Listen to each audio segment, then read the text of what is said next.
Guys, another day, another dollar, another gas tank on empty.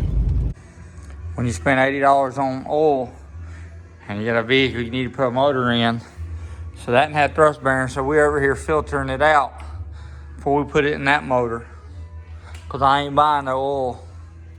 My gas gauge is on E. Put it on there. We ain't doing that today.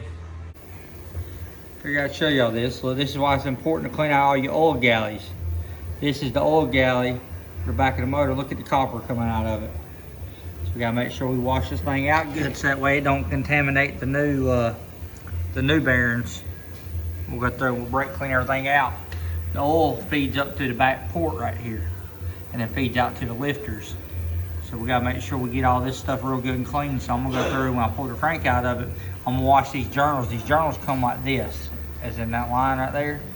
That feed the main bearings, and the main bearings is what feeds the rods. So I'm gonna make sure that I wash all this out real good with air once I pull the crank out and flip it upside down. I gotta pull the upper intake off of it, so I can put on my engine stand when I got this off. That way we can get it loose. I don't wanna flip it upside down with the oil pan on because there's all that metal in it. So I'm gonna pull the oil pan off of it. Once I get it on the engine stand, I'm gonna pull the balancer and the water pump and the timing cover, and then we'll pull the crank out of it. Once we get the crank out, then I'll go through and wash everything out real good.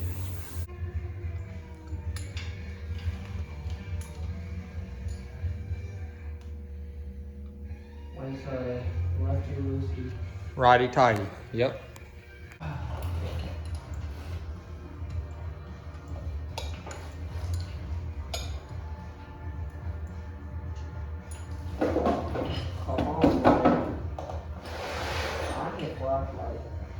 Need a flashlight. That's all I can see. Your hands don't have eyes. I'm talking about my eyes don't have anything. Your eyes don't have hands either. Nothing. My eyes don't have hands. My hands don't have eyes. I can't see. You ain't gotta see, you just feel for it. You know where it's at, you just gotta feel for it.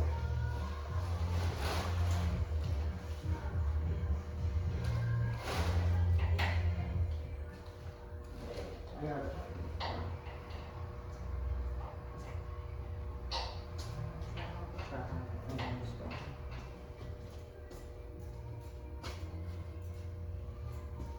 The wrong way.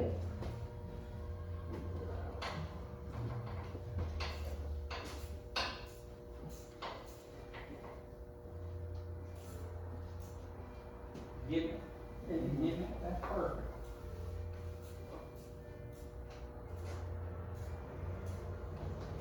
For both of them. I gotta tighten this one up. You got it? I'm taking it out of here.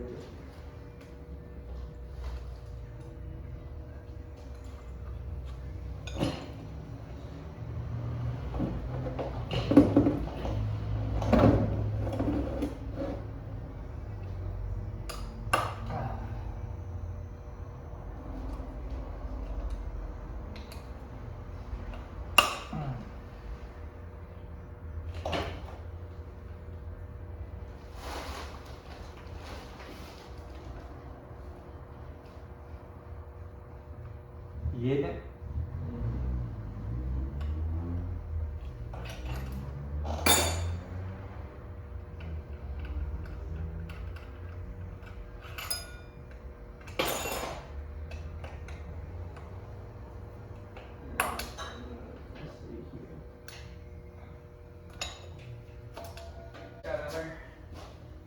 They find you some cross bolts.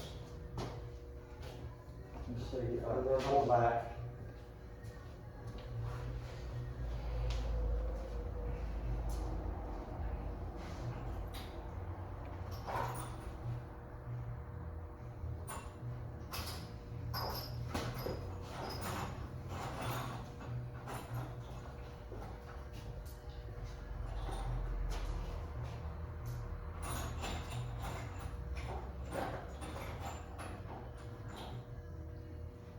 You got 213s, you can have the rest will be. Where's the gasket at? Where's the gasket at, too? On the windshield.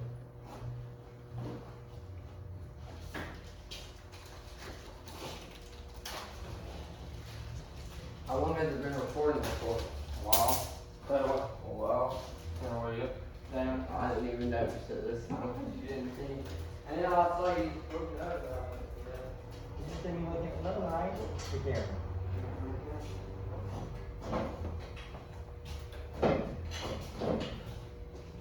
Started looking at it.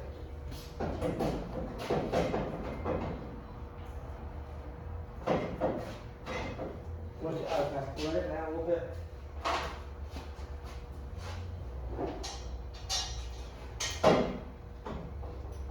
More there. More right there.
Like we should go and put the nice plug in here.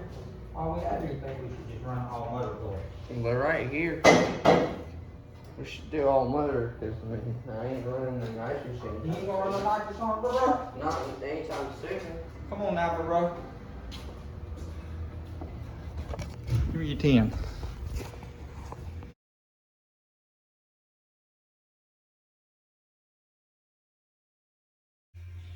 Alright guys, well, we got the crank out of this thing. Bearings were not looking happy. It had done turned around and it had done spun this one again. It was stuck to the crank. Crank can be fixed. The rod journals look good on it. It's just the mains look a little beat, can be turned. Probably turn it how to use it for backup. I'm gonna go ahead and I'm gonna see if a bearing fits good in here. If a bearing fits good in here, we're gonna put it together. If it don't, we're gonna send it to the machine shop. And I'm gonna go ahead and wash everything out.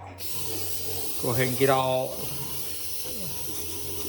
brake cleaned down, get all the oil and stuff. I gotta go through all these galleys with that blow nozzle, and we gotta go through and blow all the galleys out. That way we can get all the metal out of it that we can get out of it. And hopefully that'll be what we need to make this thing live this season. We need it to last at least all year. There's something you don't see every day.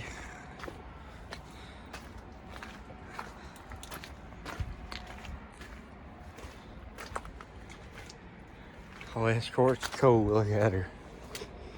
I wouldn't even scrap that thing. I'd have got that thing running. Look like it broke a timing belt. Yeah, I wouldn't even scrap that thing. That thing's cool looking.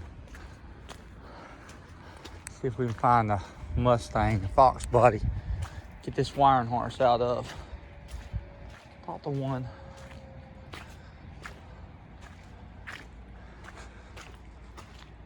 I had cut the doors off, the doors up on.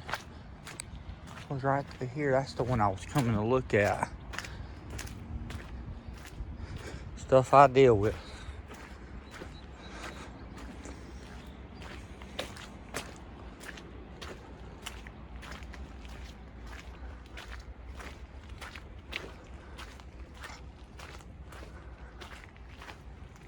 No, if it ain't, it must be. They must have moved it on back up in here somewhere. I'm trying to find a car, like Vincent's car, that has the correct style harness, like the 79 through 85. I got some newer styles over here, 93 stuff. I can pull out it, but I was trying to come out quick and easy. Something that just has to plug up. I don't have to cut and wire in.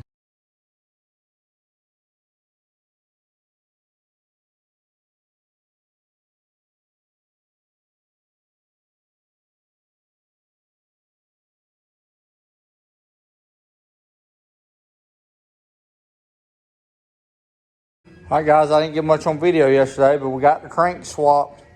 Covered the oil pans back on it. About time to stick this bad boy back in. I gotta fix the crank sensor again. I pulled the wires out of it. I don't know how the heck I done that again. So I gotta repair that real quick. Other than that, take off the stand, put the bolts back in the back cover, put the flex plate on, we're ready to stick her in.